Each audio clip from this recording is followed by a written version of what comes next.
Bom, pessoal, essa é a terceira parte dos vídeos sobre fonte controlada. Na primeira parte foi feita essa source modulated, na segunda, uma tax source controlada por tax, e agora a mesma tax source que é essa, só que controlada por models. A diferença é que vai ser mais flexível, mais fácil de alterar. Então aqui tem toda uma lógica que foi feita para fase A. Mas para eu replicar ela para B e na C, eu preciso defasar, eu preciso colocar essas fontes aqui com menos 120 graus e mais 120 graus. Então, eu vou comentar aqui essa lógica em Tax e mostrar para vocês como ficaria o código em Models e como ele fica mais flexível para alterar, e como eu já vou ter um valor trifásico bem rápido. Então, aqui a gente vem em Models e Edit. Então, aqui a gente tem um exemplinho, né, de Models, né?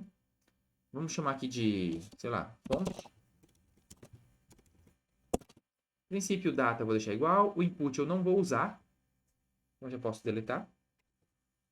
Output eu quero que como saída eu tenha a minha V da fonte. Então, eu vou chamar V fonte, tá?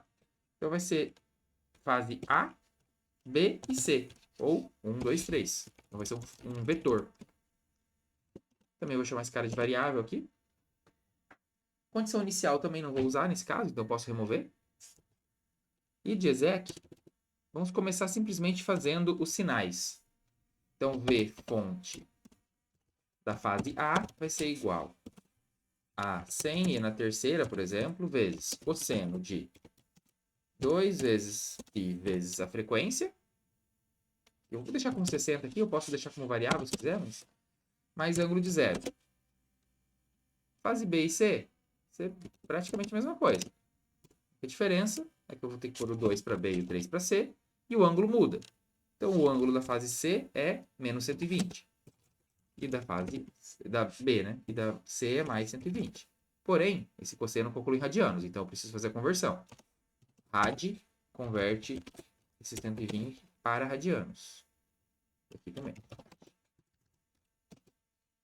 Pronto. Então, done. Yes. Ok. Eu gosto de mudar aqui rec fonte. E eu vou conectar esse cara fazendo o controle da fonte, assim como foi feito no vídeo 2. Só que quem está controlando agora é o Models. Então, eu clico em rodar, rodou aqui o meu elemento na outra tela. E vamos ver se está tudo certo. Alguma coisa está muito errada aqui.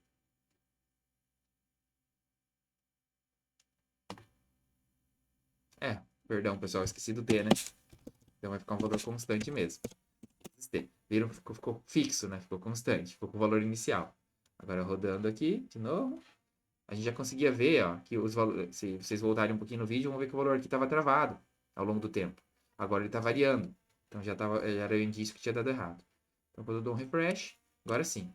Então se a gente dá um zoom aqui, ó, no primeiro ciclo, o primeiro ciclo está aqui indo até aproximadamente aqui 16 milissegundos. Então, ó, vejam que a senoide azul aqui começou no topo, terminou no topo aqui em 16,6 mili, né? Algo ali. Então, a gente tem aqui os três com pico de 100K como esperado. Beleza, então com isso a gente não fez ainda o exercício, a gente só conseguiu produzir um sinal trifásico já de cara. Abrindo aqui, agora a gente pode pensar em algumas lógicas. Então, vamos pensar numa lógica assim, ó. Vamos criar, ao invés de um valor fixo aqui, vamos criar um V auxiliar. Uma magnitude auxiliar, beleza? Isso então vai ser uma variável, real, auxiliar. E vamos fazer alguns ifs aqui. If. Vamos definir também algumas variáveis aqui, alguma lógica, ó. Vamos pensar no seguinte. Se tempo for menor que um tempo 1, então me dê a tensão V1, que é aquela minha tensão inicial. Se tempo for maior que T1 e menor que T2, então aumente até V2. E se tempo for maior que T2, maior ou igual, pode ser, então a tensão fica travada em V2. Essa é a lógica que eu quero fazer. Então aqui vai começar em 100K, né? E no tempo T2 lá, que no caso o meu T1, né? T1 igual a 0,1 no exercício, né? 0,1 segundos. E o tempo menor que T2 era 0,9 segundos, né? aumente até V2. V2 de quanto? De 110k. Então, essa é a lógica que a gente quer fazer e é assim que a gente vai parametrizar. Então, vamos lá. Então, if t menor que t1, então t1 tem que ser um data. Um data. T1 vai ter a tensão V1. T2 vai ter a tensão V2. Então, se tempo é menor que T1, then, veja que tempo é uma variável global. Então, Vaux assume V1. Else, caso contrário, e se, né, tempo é menor que T2, then, vamos fazer uma equação de reta. Então, vamos lembrar da equação de reta. Y menos, só para representar a equação de reta aqui de uma forma didática, né? Y menos y0 é igual a mi vezes x menos x0. Sendo que a inclinação pode ser dada por o mi, a inclinação de pontos conhecidos. Então, vai ser um y1 menos um y0 dividido por um x1 menos x0.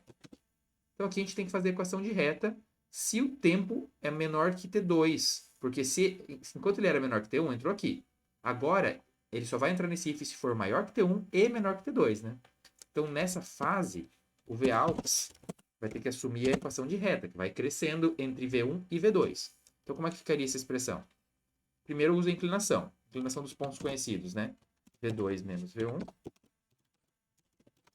dividido por T2 menos T1. Essa é a inclinação.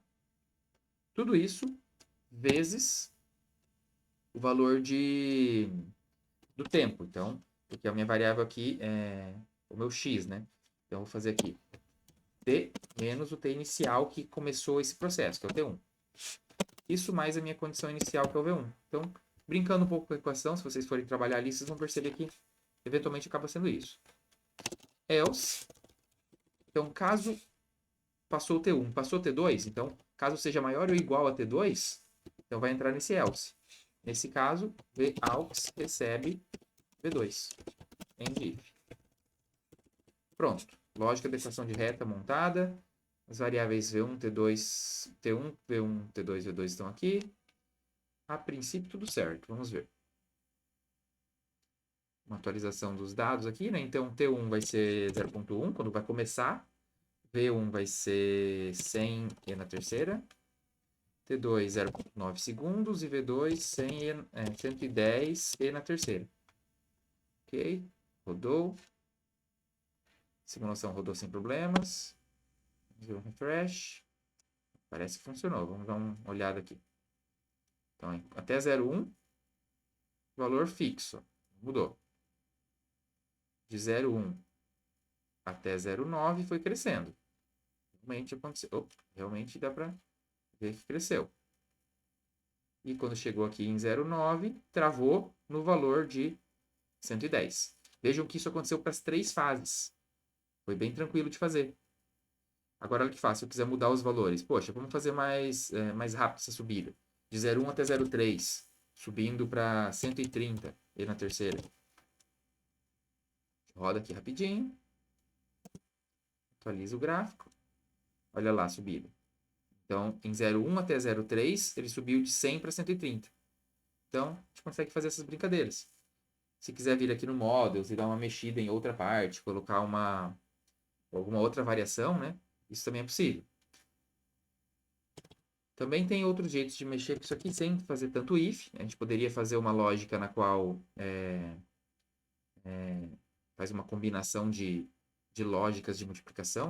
Então, por exemplo, aqui eu posso fazer Vaux vezes, por exemplo, só para vocês verem, se t maior t2 mais... perdão, desculpa. Digamos que eu faço essa lógica. Eu vou suprimir essa lógica aqui, tá? Comment. Só para vocês verem. Eu posso fazer assim, um Vaux. Seja o seguinte. Ele é, por exemplo, vou até colocar uns valores com base no data ali. Ó, V1 vezes.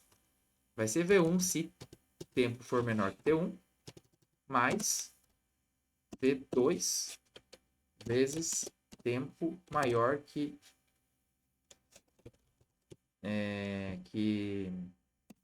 T2. Então, vejam só.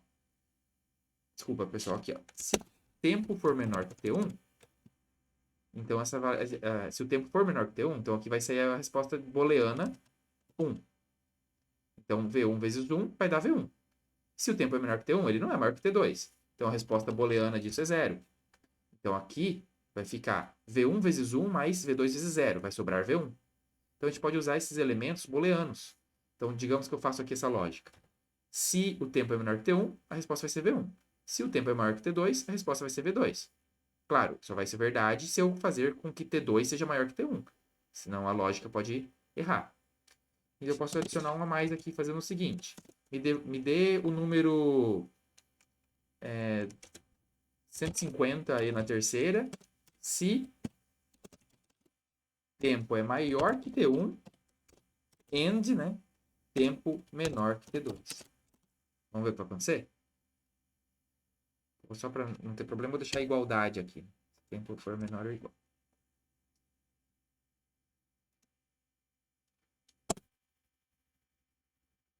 Crash. Olha a resposta. Ele era 100. Quando chegou no 0,1 foi para 150. E quando chegou no tempo ali maior foi para 130.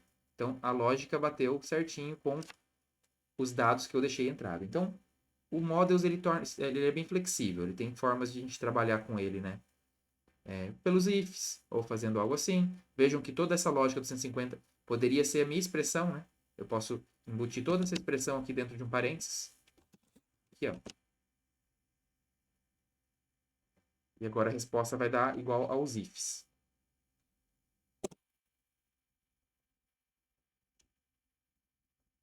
Olha, funcionou certinho, como os ifs de antes. Porque aquilo ali é só uma forma diferente de colocar o if. Ok?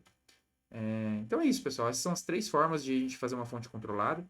Eu particularmente gosto do Models porque a gente tem uma gama enorme de possibilidades aqui. Obrigado.